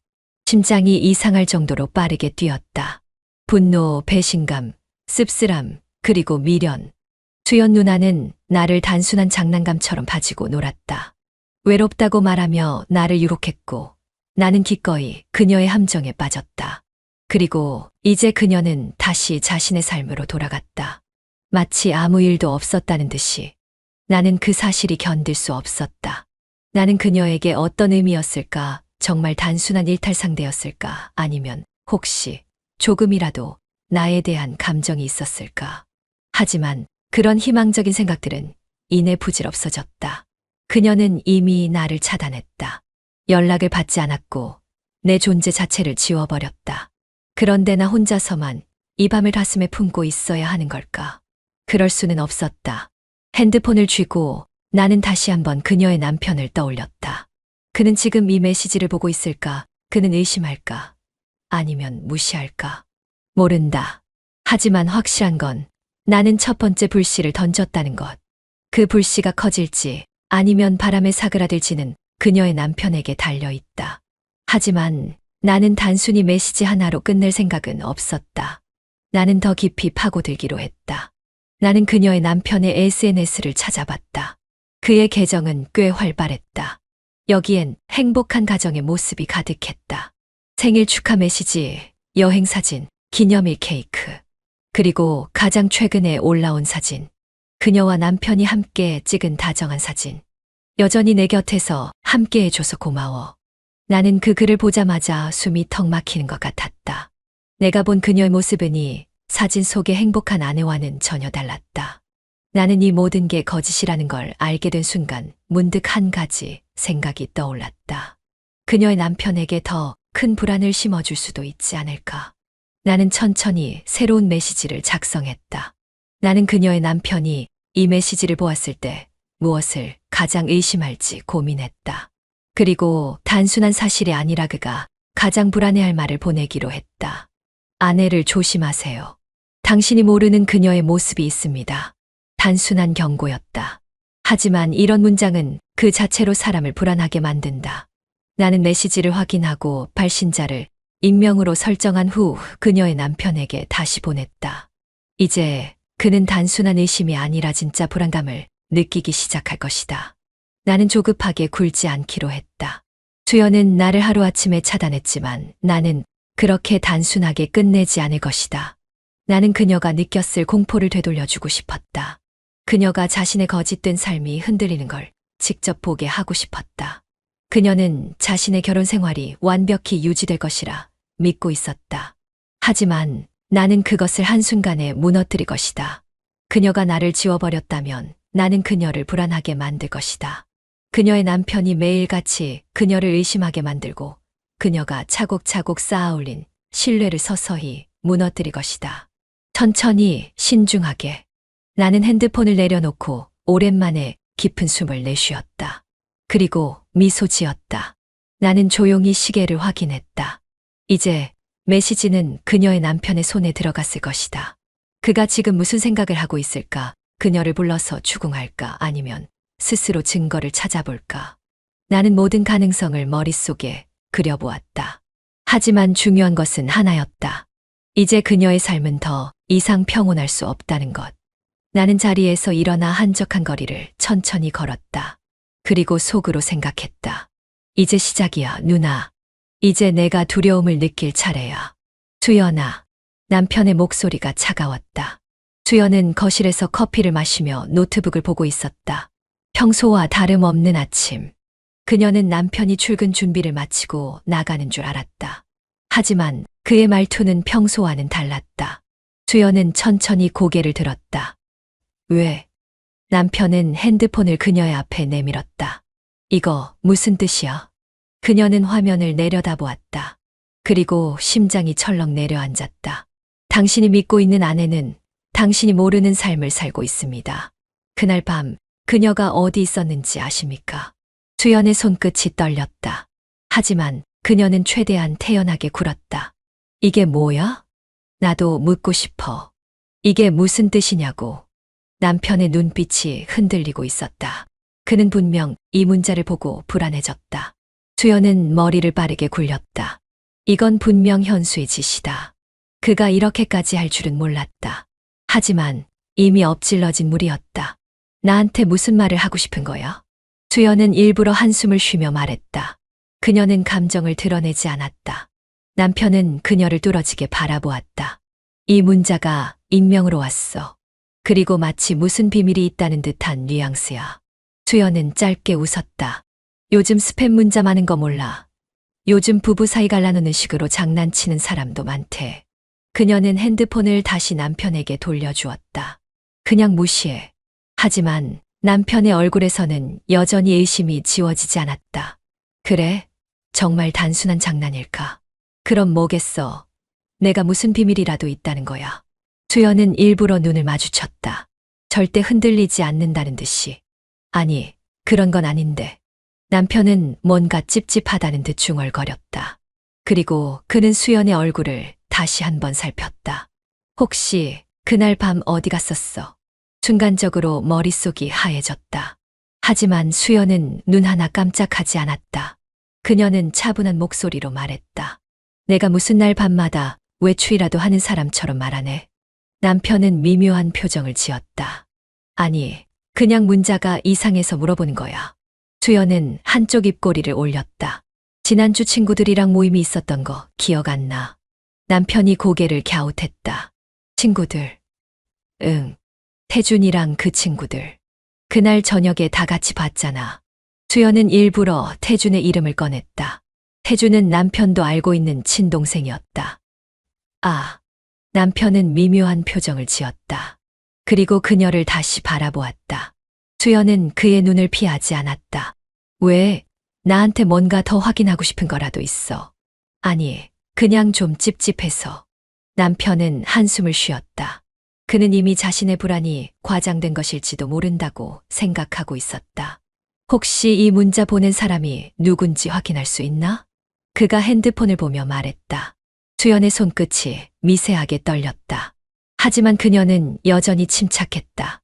그런 거 추적하는 거 쉬운 줄 알아. 그냥 신경 쓰지 마.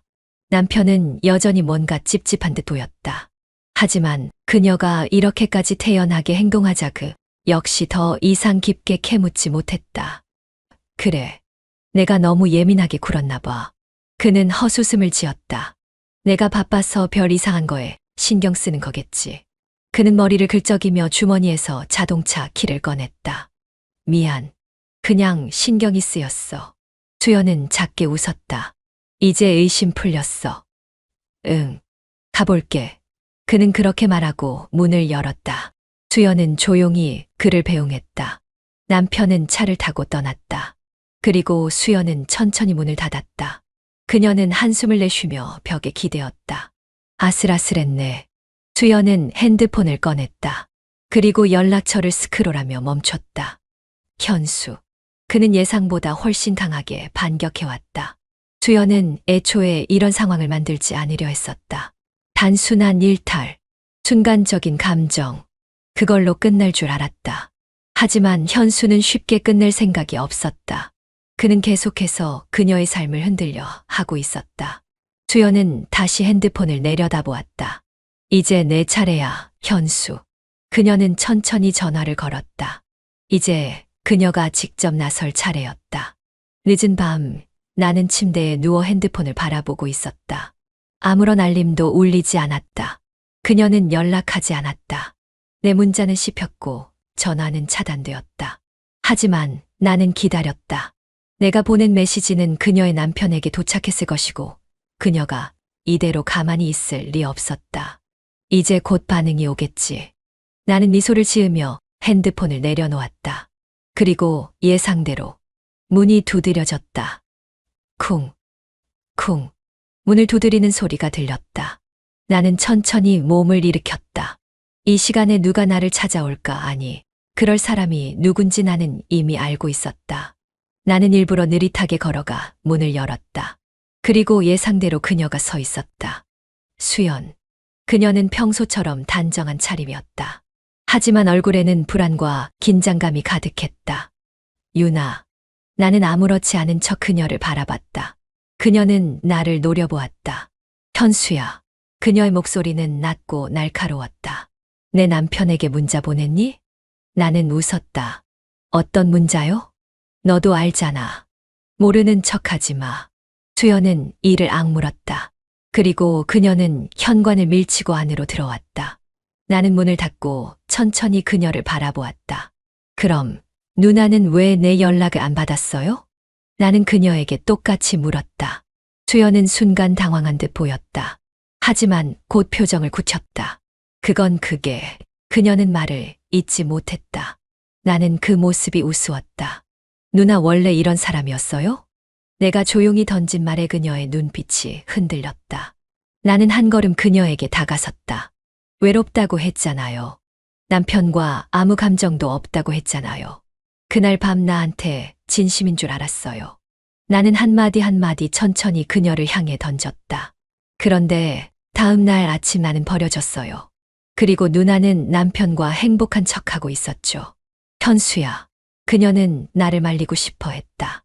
하지만 나는 멈추지 않았다. 누나가 나를 가지고 논 거잖아요. 이제 와서 남편한테 들킬까봐 불안해요. 그녀는 아무 말도 하지 못했다. 그저 나를 바라볼 뿐이었다. 나는 일부러 침묵을 길게 늘렸다. 주연이 불안해할수록 이 상황이 나에게 유리해질 테니까. 제발. 그녀가 조용히 입을 열었다. 남편한테만은 알리지 말아주어. 나는 미소를 지었다. 봐라. 결국 이렇게 되잖아. 누나가 나를 어떻게 버렸는지 생각해봐요. 지금 내가 그걸 그대로 돌려주면 어떨까? 그녀는 흔들렸다. 현수야, 제발. 그녀의 목소리는 간절했다. 부탁이야. 내 남편한테만은 알리지 마. 나는 그녀의 떨리는 눈빛을 가만히 바라보았다. 그리고 천천히 입을 열었다. 대신 조건이 있어요. 그녀는 숨을 삼켰다. 뭐든지 말해. 나는 미소를 지었다. 다시 만나요. 그녀의 눈이 커졌다. 나는 한 걸음 더 다가섰다. 그날 밤 누나는 나를 배신했어요. 그 대가를 치러야겠죠. 그러니까 다시 만나요. 나는 그녀의 귀에 속삭이듯 말했다. 주연은 손을 꽉 쥐었다. 그럴 수 없어. 그럼 남편한테 얘기할게요. 나는 짧게 웃었다. 이제 누나가 선택해야 할 차례야. 나는 그녀가 쉽게 받아들이지 않을 걸 알고 있었다. 하지만 시간이 지날수록 그녀는 더 불안해질 것이다.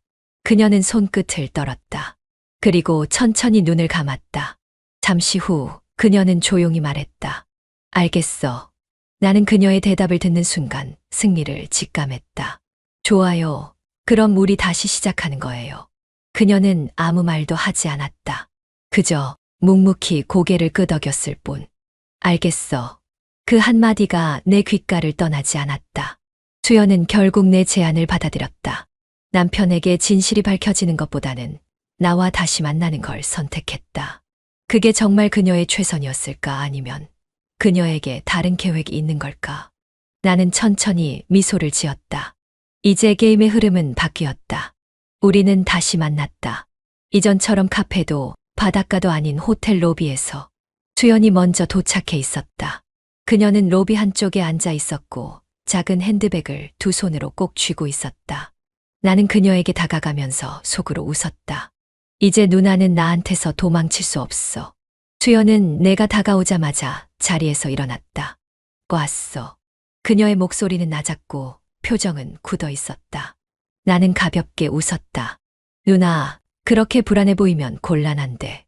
그녀는 눈을 피했다. 어쩔 수 없잖아. 당신이 이렇게 만들었으니까. 나는 짧게 웃었다. 그날 밤 누나는 날 버렸잖아요. 이제 역할을 바꿔볼까 해요. 그녀의 눈이 흔들렸다. 그럼 올라가요. 나는 호텔 카드를 들었다. 수연은 한숨을 쉬며 조용히 나를 따라왔다. 엘리베이터 안. 우리는 아무 말도 하지 않았다. 띵. 문이 열리고 우리는 복도를 따라 걸었다. 나는 그녀를 방 안으로 들였다. 문이 닫히자 수연은 깊은 숨을 내쉬었다. 나는 그녀를 바라보았다. 이제 후회돼요. 그녀는 고개를 저었다. 아니, 이미 선택했어. 그녀의 눈빛은 복잡했다. 나는 조용히 그녀에게 다가갔다. 좋아요. 그럼 시작해볼까요? 그리고 우리는 다시 한번 선을 넘었다. 어두운 호텔방. 숨소리만이 공간을 채우고 있었다. 나는 침대에 누운 채 천장을 바라보았다. 수연은 내 옆에 있었다. 하지만 우리는 아무 말도 하지 않았다. 그녀의 어깨 너머로 보이는 창밖의 도시 불빛이 우리 사이의 침묵을 더 짙게 만들고 있었다. 이건 단순한 만남이 아니다. 이제는 서로를 속이는 게임이 되었다. 나는 옆에 누운 수연을 바라보았다. 그녀는 눈을 감고 있었지만 그 표정은 편안하지 않았다. 나는 속으로 웃었다. 누나는 지금 무슨 생각을 하고 있을까? 아마 내게 완전히 휘둘리고 있다고 느낄 것이다. 하지만 나는 알았다. 그녀도 나를 이용하고 있다. 나는 천천히 손을 뻗어 그녀의 머리카락을 쓸어내렸다. 그녀가 천천히 눈을 떴다. 뭐 하는 거야? 나는 미소를 지었다. 그냥 누나가 무슨 생각하는지 궁금해서요. 그녀는 잠시 나를 바라보더니 작은 한숨을 쉬며 몸을 일으켰다. 이제 그만 가야 해. 나는 그녀의 손목을 잡았다. 누나는 나랑 같이 있는 게 불편해요. 그녀는 순간 말을 잃었다. 나는 그녀의 눈을 똑바로 바라보며 말했다. 아니면 후회돼요? 그녀는 대답하지 않았다. 대신 조용히 침대에서 내려와 옷을 챙겼다. 나는 그녀를 가만히 바라봤다. 누나는 나를 다시 버릴 생각일까? 나는 피식 웃으며 그녀에게 말했다. 이제 누나는 내 손을 떠날 수 없어요. 그녀의 손끝이 멈칫했다. 그리고 천천히 나를 돌아봤다. 그게 무슨 뜻이야? 나는 천천히 침대에서 일어나 그녀에게 다가갔다. 누나가 처음부터 이 모든 걸 계획했던 거라면. 나는 그녀의 턱을 가볍게 잡고 속삭였다. 나도 똑같이 할 수 있다는 거예요. 그녀는 입술을 깨물었다. 너, 날 협박하는 거야? 나는 웃었다. 협박이 아니라 거래죠. 우리 서로 속이고 있는 거잖아요. 그녀의 표정이 굳어졌다. 나는 그녀의 손끝을 천천히 잡았다. 이제 게임은 본격적으로 시작됐어요. 그녀는 아무런 대답도 하지 않았다. 나는 그녀가 다시 한번 나를 속이려 한다는 걸 알고 있었다. 하지만 나도 그렇게 쉽게 당하지 않을 거라는 걸 보여줄 차례였다. 도망치고 싶었다. 하지만 더 이상 도망칠 곳이 없었다. 수연은 현수를 바라보았다. 그의 눈빛은 깊고 어두웠다. 마치 모든 걸 꿰뚫어 보는 듯한 시선이었다. 그녀는 한 걸음 뒤로 물러섰다. 하지만 방 안은 좁았고 그녀의 등은 벽에 닿고 말았다. 누나, 이제 후회해요? 현수는 조용히 물었다. 그의 목소리는 차분했지만 그 안에는 감춰진 분노와 상처가 섞여 있었다. 수연은 대답하지 않았다. 그저 숨을 삼켰다. 그녀는 깨닫고 있었다. 이제 이 관계는 절대 되돌릴 수 없다는 것을. 그날 밤 이후 모든 것이 변했다. 현수는 더 이상 순진한 남자가 아니었다. 그는 이제 수연의 가장 큰 약점을 쥐고 있는 사람이 되었다. 그리고 수연 역시 단순한 실수로 이 관계를 시작한 것이 아니었다. 처음에는 단순한 일탈이었다고 생각했다.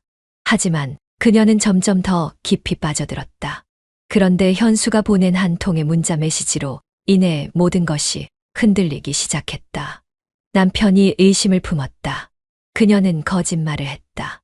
그리고 그 거짓말을 지키기 위해 다시 현수를 만나야 했다. 이제 그녀는 더 이상 스스로 이 관계를 끝낼 수 없는 상태가 되어버렸다. 그녀는 현수를 바라보았다. 현수야. 그녀는 조용히 말했다. 그만해. 하지만 그는 가볍게 고개를 저었다. 누나가 먼저 시작한 거잖아요. 난 그냥 내가 받은 만큼 돌려주고 있을 뿐이에요. 그녀는 그의 표정을 읽을 수 없었다. 분노일까, 욕망일까? 아니면 단순한 복수심일까? 아니면 어쩌면 그도 자신조차 이해할 수 없는 감정 속에서 헤매고 있는 건 아닐까? 그녀는 숨을 깊이 들이마셨다. 그리고 천천히 고개를 끄덕였다. 그래. 그녀는 작은 목소리로 말했다. 내가 원하는 대로 해. 현수는 피식 웃었다. 생각보다 빨리 포기하시네요. 수연은 아무 말도 하지 않았다. 그녀는 이제 선택지가 없다는 걸 알고 있었다. 이제 그녀는 현수에게 완전히 휘둘릴 수밖에 없는 상황이었다. 그날 이후 그들은 계속해서 서로를 속이며 관계를 이어갔다. 수연은 남편과 평범한 일상을 유지하는 척했다. 하지만 그녀는 매주 현수를 만났다. 현수는 그녀를 원했고 수연은 그를 거부할 수 없었다. 하지만 이 관계는 언제까지나 유지될 수 있을까? 그녀는 알지 못했다. 그리고 어쩌면 현수 역시도 그 끝을 알지 못한 채 달려가고 있었다. 거짓과 진실 사이에서 우리는 여전히 줄타기를 하고 있었다. 남편은 여전히 모든 걸 의심하고 있었다. 하지만 결정적인 증거는 없었다. 그렇기에 우리는 이 관계를 이어갈 수 있었다. 그러나 이 관계가 언제까지 유지될 수 있을까? 수연은 집으로 돌아갔다. 남편은 거실에 앉아 그녀를 기다리고 있었다. 어디 갔다 왔어? 그의 목소리는 무심했지만 그 안에는 날카로운 의심이 담겨 있었다. 수연은 침착한 표정을 유지하며 미소를 지었다. 친구 만나고 왔어. 왜? 그냥 요즘 좀 신경 쓰여서. 뭐가? 남편은 핸드폰을 만지작거리며 말했다. 요즘 좀 이상한 문자를 많이 받아서. 수연은 가슴이 덜컥 내려앉았지만 겉으로는 아무렇지 않은 척했다. 아직도 그거 신경 쓰고 있어. 그럼 내가 이런 문자를 받았다고 생각해봐. 아무래도 찝찝하지 않겠어. 그녀는 짧게 웃었다. 자기야, 그냥 장난이야. 누군가 우릴 놀려보려고 하는 거라고. 그래, 그럴 수도 있겠지. 남편은 쉽게 의심을 거두지 않았지만 더 이상 깊이 묻지 않았다. 수연은 조용히 속으로 한숨을 내쉬었다. 아직은 괜찮다. 하지만 그녀는 알고 있었다. 이 관계는 언제까지나 완벽하게 숨길 수 없다는 것을. 그날 밤 수연은 다시 현수를 만났다. 호텔방에서 그를 마주한 순간 그녀는 자신이 어떤 위험한 관계를 유지하고 있는지 다시 깨달았다. 하지만 이미 빠져버린 관계에서 도망칠 수도 없었다. 누나, 아직도 무서워요? 현수가 가볍게 웃으며 물었다. 아니, 거짓말. 그녀는 고개를 돌렸다. 남편이 아직도 의심해요? 수연은 천천히 숨을 내쉬었다. 응. 하지만 확실한 건 없어. 그럼 우린 계속 만날 수 있겠네요. 현수의 목소리는 여유로웠다. 마치 이 관계가 영원할 것처럼. 하지만 수연은 알고 있었다. 우리는 끝없이 거짓 속에서 살아야 한다. 그들은 계속 만났다. 하지만 그들의 관계는 예전과 달랐다. 더 이상 설렘이 아니었다. 더 이상 순수한 감정이 아니었다. 그건 단순한 중독이었다. 현수는 수연을 놓지 않았다. 수연 역시 현수를 놓지 않았다. 그들의 관계는 무너질 듯 무너지지 않는 위험한 균형 위에 있었다. 하지만 그들은 알고 있었다. 언젠가 이 모든 것이 끝날 것이라는 것을. 그럼에도 불구하고 그들은 여전히 서로를 찾았다. 끝이 보이지 않는 거짓 속에서 그들은 끝까지 함께했다.